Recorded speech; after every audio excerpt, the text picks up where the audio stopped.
Sometimes competition is about winning, sometimes it's about looking good while you're doing it. Hi everybody, welcome to the Junkyard Joust. I'm Aaron Yonda, and we've got some cool teams tonight. Violet Velocity, Brick House, Pace Notes, Sweet and Low, and They See Me Rollin'. Talk about style, these teams have got it. Let's take a closer look. They See Me Rollin' got third place in Season 2, and they're back with a brand new lineup and ready to do it again. Pace Notes are a brand new team of rally cars. It should be interesting to see how they do at the Joust. We haven't seen Violet Velocity for a long time, but they are back with a brand new team. Brick House, they are beat up and these cars are old, but they are competitors. They've been around the block and they know what they're doing. Sponsored by Chicken Rings Onion Wings. Sweet and Low is a team of low riders. These cars are hard to get off the track. We're ready to joust. Evil Weevil is on the track. Track Buffer LLC, the sponsor of Evil Weevil. And it's time for round one. Violet Velocity starting us off with Red Baron, sponsored by Jason's Bits Boys. The running order has been randomly determined, but the teams get to decide what order to send their cars down in. Right side up at the end of the round means you're moving on to the next round. Deanna Troy's taking a ride in Rockbuster today, sponsored by Chicken Rings Onion Wings.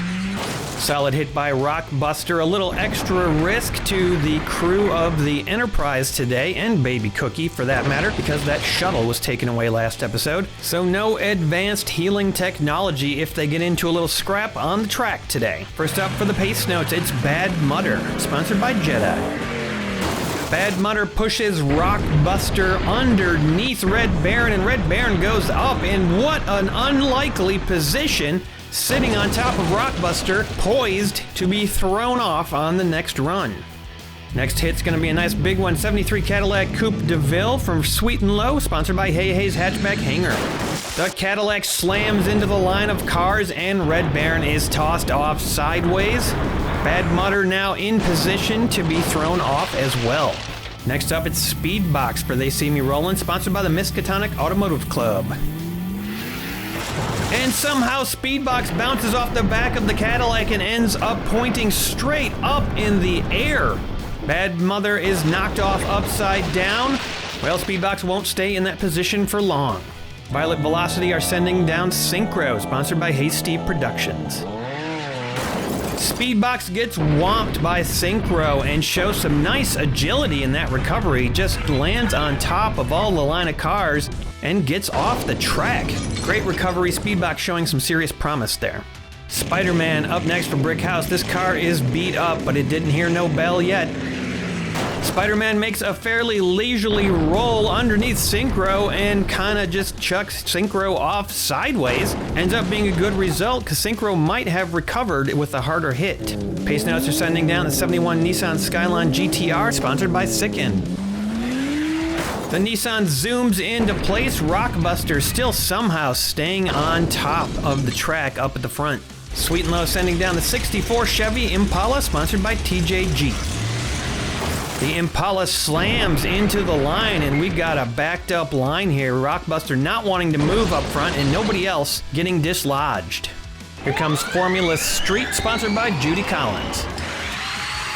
Formula Street joins the line of cars. It's a good sign that these cars have all got good stability, that they are still on the track. Next up for Velocity, Pipe Jammer, sponsored by Emo Dingo. Pipe Jammer cannot break the line, and the line gets one car bigger. When this line of cars finally breaks, it's gonna be huge, and it'll be a spectacle. Brick House sending down Iced Tea, sponsored by Chicken Rings Onion Wings. Baby Cookie taking a ride in this one. I've been doing this for years. Cookie goes flying. Iced Tea shoots Pipe Jammer off the track. Cookie gets out in front of Pipe Jammer, and Pipe Jammer almost runs over the baby. I think Cookie did that on purpose, always trying to prove how tough she is. Next entry for the rally team, Baja Bruiser, sponsored by Sloth's Automotive Sachet and Buffet. Baja Bruiser breaks up the line a little bit. Ice-T gets pushed off. Baja Bruiser bends and looks like it is sort of coming apart. It's actually a feature of the car, and the line is decimated. 85 Chevy Caprice, sponsored by Farty Marty. The Caprice removes the Baja Bruiser from the track. Nice dismount there by the Bruiser. Formula Street is curbside in front of the Caprice. Could be dangerous. Fast Gassin', sponsored by Chris and Kat's Casa de Chaos. Fast Gassin', what a hit, and Fast Gassin' flips over upside down with its own power, knocks the Nissan off the track, and the Nissan cannot make a recovery. Formula Street gets off safely, but not a great result for Fast Gassin'. T-Bucket's up now, sponsored by Hendrika's Heavy Hauling. Picard taking a ride in this one. Picard manages to stay in T-Bucket, must have his belt on today, and Fast Gassin' gets thrown off the track with that hit. Almost looks like it's gonna make a recovery, but then it flops over done. Nice hit there by T-Bucket. And here comes Jordy LaForge right after Picard on Lickety 6, sponsored by Chicken Rings Onion Wings. Lickety 6 dumps T-Bucket and Picard goes flying. Jordy also goes flying out of Lickety 6. Lickety 6 manages to stay locked in the track, but T-Bucket is definitely looking like it's in trouble right here. Looks like Jordy and Picard could probably handle another run down the track as long as they don't get clobbered by any cars. Ford Bronco R, sponsored by Sid from Cybertron.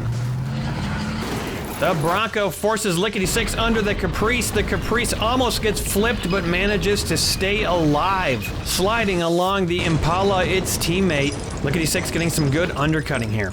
Another Impala for Sweet and Low, sponsored by Chome. Chevy hits the line and can't get anything to happen. Lickety 6 almost off the track. The Caprice still alive and T-Bucket bobbling around. Here's an interesting car, Whipped Creamer, sponsored by Stump's Tree Farm. Whipped Creamer hits the back of the Impala and flips right off the track, goes over and makes a spectacular recovery. Meanwhile, T-Bucket slides into recovery position right next to Picard. What a hit though by Whipped Creamer, a heavy, fast vehicle, and man, does it make a nice recovery. Coming down next, it's gonna be Nerve Hammer, sponsored by Chemical Knight. It's been the story of this round. The cars pile into the line and can't get a whole lot of action. There are certainly some eliminations, but some tough competitors. This ought to shake the line up. The Greyhound MC8, 101 grams, and of course it's sponsored by Chicken Rings Onion Wings. A massive hit from the bus, and cars are flying everywhere, and we've got what I like to call a triple takedown. And that's some big action on the track. Lickety 6, the Caprice, and the Ford Bronco all in deep trouble after that hit. Here comes Bullwhip now, sponsored by Ellie's Hop Shop. Bullwhip hits the bus, pushes Nerve Hammer up on the back of that Impala, and the final result, Lickety 6 makes a recovery. That's going to reduce that triple takedown to a double. Another Chevy Caprice for Sweet and Low, sponsored by Ellis Werdenberger. The Caprice hits Bullwhip, pushes the line forward a little bit, no recoveries there. Nerve Hammer is teetering. Nice looking car for They See Me Rollin', Gas Monkey, sponsored by Regal Radio. Don't know why they want to wreck this car, but that's what's probably going to happen when it takes some hits. The line of cars barely fluctuates. Nerve Hammer manages to slide off to safety. I think that's going to be counted as a survive. That was the final car of round one, and we've got 7 eliminations in this round. Not too shabby. A lot of these cars are going on to the next round. Big story here, Brick House did not lose a single car, and the Pace Notes lost 3. They are down to 2. Violet Velocity lost 2. Sweet and Low and They See Me Rollin' only lost 1 apiece. We're gonna kick it right into round 2. Brick House starting out with Rockbuster. This car hung out at the front of the track for that whole round, did a great job of surviving it, and Troy even stayed in the vehicle. 73 Cadillac Coupe de Ville. Heavy car, and it knocks Rockbuster straight off the track, but nice recovery there by Rockbuster. Brick House wanting to avoid a lot of eliminations and that leader's curse. Speedbox.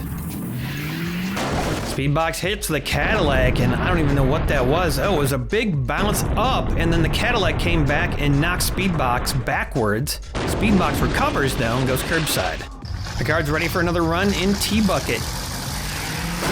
T-Bucket hits Speedbox. Speedbox goes skyward. Nice height on that jump. Wow. All the way up to level 6. And then Speedbox makes an amazing landing, bouncing on the front of the car, twisting and landing upright. T-Bucket also staying alive, hopping off the track. Picard should have stuck with the car there. He's going to take a hit from Baja Bruiser. This is not going to be pretty.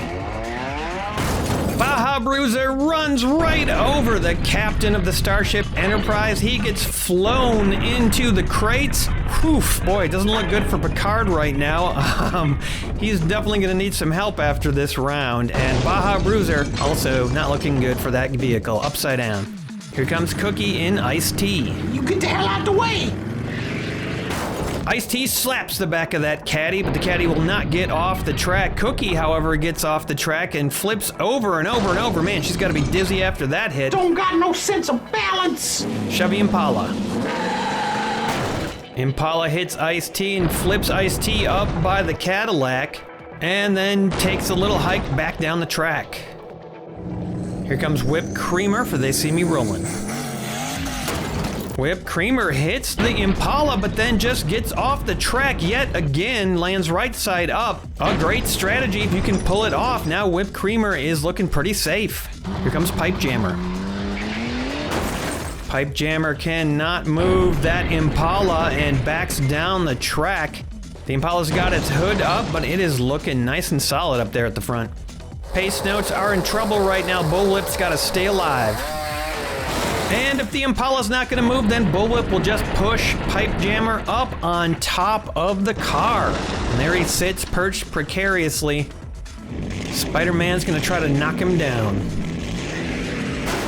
The Web Slinger slides under Bullwhip, but Bullwhip maintains his balance. Pipe Jammer starts to slide off, twists a little bit, but stays upright. Chevy Caprice has got the next hit. The Caprice pushes Spider-Man under Bullwhip, and wow, it is not looking good for Pace Notes right now. Bullwhip takes an unlikely bounce, flips over, can't get off of his roof, and if he stays like that, it is over for Pace Note. Gas Monkey for They See Me Rolling. Gas Monkey splits Spider-Man and the Caprice. Spider-Man goes off to the left and the Caprice starts to roll off to the right. No eliminations on that hit. Here comes Jordy and Lickety Six. Lickety Six gets under Gas Monkey, but Gas Monkey makes a very nice recovery. Bounces off a Pipe Jammer and slides back upright off the track. Meanwhile, that Caprice has gotten away and is safe. Another Impala now for Sweet and Low. The Impala wedges Lickety Six under his own teammate, the other Impala. Jordy gets tossed off the track. That did not look like it felt good. Only thing that could get that Impala off the track was apparently another Impala. Nerve Hammer for Velocity. Nerve Hammer shakes the cars up down at the end of the track, maybe makes them a little nervous, but nobody gets eliminated, and the Impala and Pipe Jammer escape. 2 cars left in the round. Formula Street. Formula Street gets up on Nerve Hammer, can't make anything happen. Lickety Six is going over, not over yet. Final hit of the round is going to be a big one from the Greyhound. The Greyhound creates chaos on the track. 2 cars up front flipping over, Nerve Hammer going over, and that is another Triple takedown. Unfortunately for the Greyhound, 2 of his own teammates were a part of that triple takedown. Final car of the round, that is gonna be bad news for Brick House. Let's take a look at the aftermath. Because of their own teammate, Brick House drops down to 3 cars. Violet Velocity down to 2. Pace Notes are out. Sweet and Low and They See Me Rolling are looking good right now with 4 each. They did not lose a single car in that round.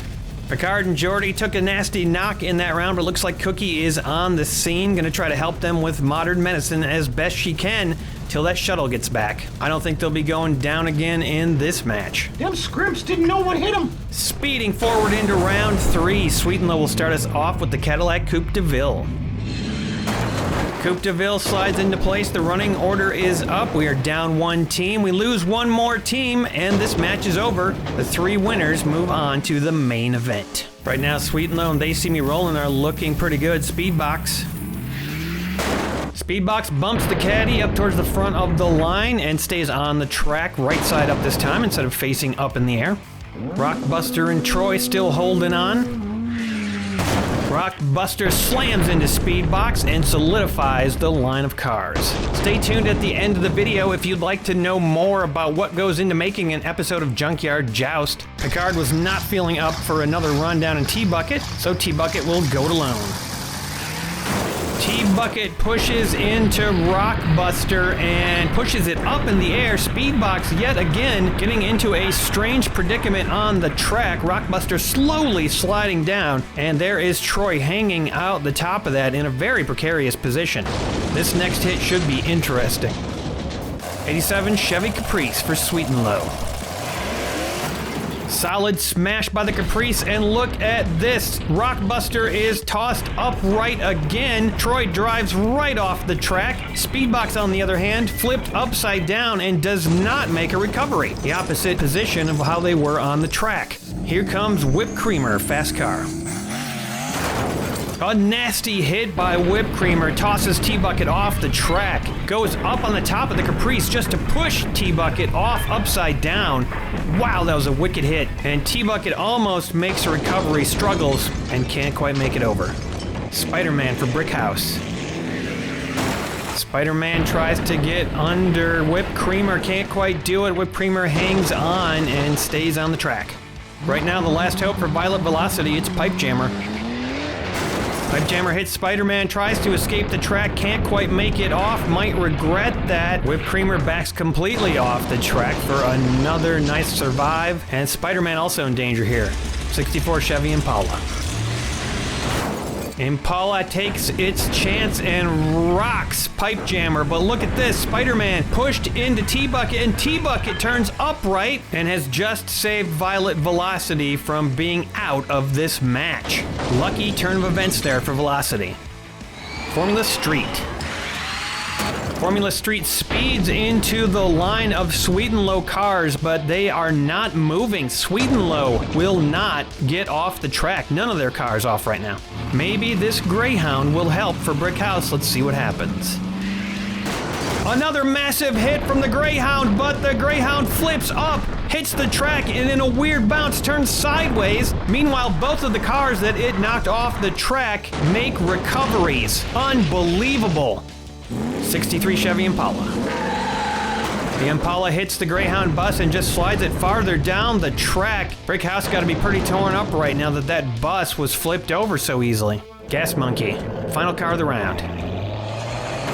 Gas Monkey rounds out round 3 with a nice little tap, just making sure they don't right the bus. 3 eliminations in that round, but Sweet and Low is not one of them. They've been incredible at staying on the track and staying alive in this match. Let's take a look at the aftermath. Violet Velocity hanging on for dear life right now. Brick House down to 2. They are definitely in danger. They see me rolling at 3 and Sweet and Low at 4. Anything can happen, but I feel like both of those teams got a real good chance of making it to the main event right now. This match is not over though. Round 4 coming right up with Sweet and Low, our current leaders, 73 Cadillac Coupe.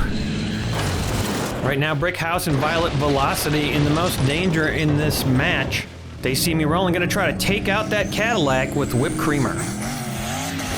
Whipped Creamer slams into the Cadillac and just ejects from the track, bounces over Evil Weevil and makes an amazing recovery, flips, bounces, drives up to the front, and that is probably gonna guarantee they see me rolling another round in this match. Rockbuster.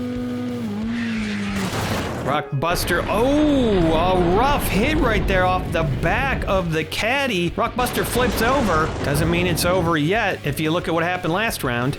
Here comes T-Bucket. T-Bucket knocks Rockbuster up to the front of the track, and Rockbuster can't quite flip over. The crates get in the way, and that is going to be an elimination for Brick House. They are in trouble. Troy hanging upside down out of that car. Chevy Impala. The Impala spanks T-Bucket off the track. Will T-Bucket stay like that? If it does, then this match is going to be over, but we'll have to see what happens. Cadillac gets pushed by its teammate up into the safety rail. Formula Street.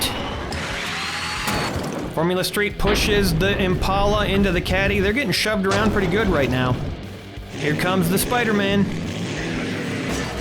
Spider-Man goes under and jockeys for position. Formula Street pushed off the track as well as the Impala. Impala almost goes over. Solid undercut there by Spider-Man, and Brick House staying alive. Chevy Caprice. Caprice hits Spider-Man. Spider-Man's going up. Could be bad news for Spider-Man here. Second to last car of the round, Gas Monkey. A slam and a hop, and the Cadillac is finally forced off the track. Big elimination there with some teamwork by Gas Monkey and Spider-Man. The Caddy got close to a recovery, and in that position, there's still a chance. Meanwhile, over in Rockbuster, Troy is still hanging on inside that car. Doesn't look super comfortable. 63 Chevy Impala. The final car of this round does not cause any further damage. Spider-Man a little close, but not quite enough to be eliminated. Gas Monkey makes a nice escape. Spider-Man's gonna save the day for his team, and because no one turned T-Bucket over, this match is now officially over. We've got 3 teams moving on to the main event. Let's take a look at the aftermath. Sweet and Low sustained 2 losses in that round. They See Me Rolling ends up with the most cars left at the end of this. Pace Notes and Violet Velocity going back to the drawing board, and Brick House hang on with Spider-Man. Congrats to our teams that are moving on. They joined the esteemed ranks of all these teams who are going to be heading to the main event. Just 3 more qualifiers left before we start the big one. And now here's that mini documentary I promised you. So I wanted to give you a quick behind the scenes look at Junkyard Joust and show you what goes into making this show. So here's a shot of the set and a couple of the cameras and the rig for the slow-mo cam. Now before I show you the rest of the stuff, if you're curious what the budget of this show is, well, I went ahead and added up all of 2021's expenditures and got a rough estimate. In 2021, I spent, how much would you guess? Couple hundred, couple thousand. Well, the grand total was $11,800 in 2021. Now maybe you're saying, that's insane, why would you do that? Well, I mean, come on, it's Junkyard Joust, I have to do it. And of course, my patrons help me defray a lot of that cost, but I'll get to that in a second. So let me show you a little bit more behind the scenes and tell you what I spent the money on. In this shot, you can see there is a monitor. There's the rig that the slow-mo cam's on, and the slow-mo cam itself, which was the biggest expense at over $4,000, plus the lens that cost, I think, another $600. Bulbs for the lights that I already own cost a few $100s. I started building the Apocalypse set in 2021, which is nearly finished, by the way. Of course, I also bought a lot of cars, and some more cars, and a lot more cars, and a few more boxes of cars. Here's my workbench where I work on the set pieces, any miscellaneous cars that need work. This is also where I take the garage pictures and do any customizing of cars that's needed. I also have several fantastic people I work with on this show, including Jesse, who does the magnificent editing work, AJ, who does all the fantastic graphics work, as well as a lot of other stuff for the show, and Tony, who designs the team logos. Those are the paid members of the team. I also get help from DEADMAXX. He made the set backgrounds amongst other things. So those are the expenses, and that's how the show gets made, except for one other big thing, and that is my patrons. My patrons are the reason that I can do this show. YouTube revenue combined with what my patrons gave me to make this show was over $7,000 in 2021. I'm hoping in 2022 to break even, and if you want to sponsor a car or support this show, I would absolutely love you for it. There's a link in the description. Any level is helpful, and we've got open car sponsorships if you want to get in right now. I hope you enjoyed seeing how the show is made. I absolutely love making this show, and I hope you love watching it. See you next time on Junkyard Joust.